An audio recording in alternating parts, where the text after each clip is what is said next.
In this short video, I want to talk about opening and closing checklists for your bar. These checklists form an integral part of your standard operating procedures.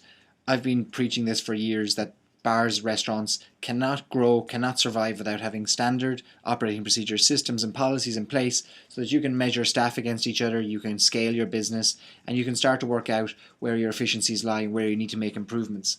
So the bar opening checklists are one of those standard operating procedures. And I recently spoke with a bar owner who has opened multiple bars around the United States, and he has a 400-page manual, standard operating procedures manual, that he rolls out to each of his managers whenever he opens a new bar. And if one of the bars is encountering problems, he needs to replace the manager, he simply sends in the manager, gives them the 400-page manual and says, work from this is exactly how we want you to run the bar. And this allows him to scale his business. It means he doesn't have to be on site all the time, and he can measure the results of his staff based on how they actually adhere to the manual.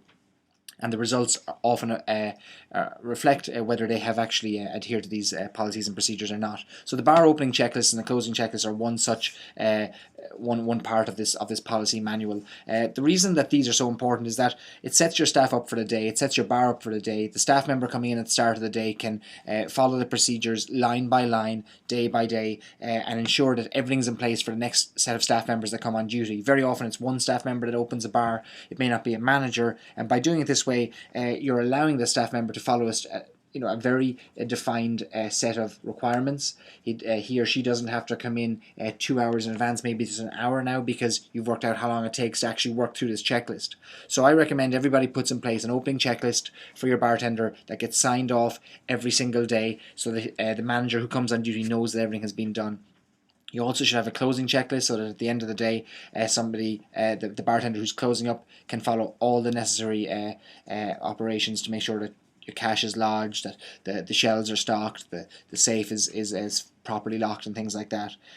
So the benefits are numerous. You can reduce your labour costs by analysing how quickly these tasks can be done. You can ensure that none of the tasks are left out.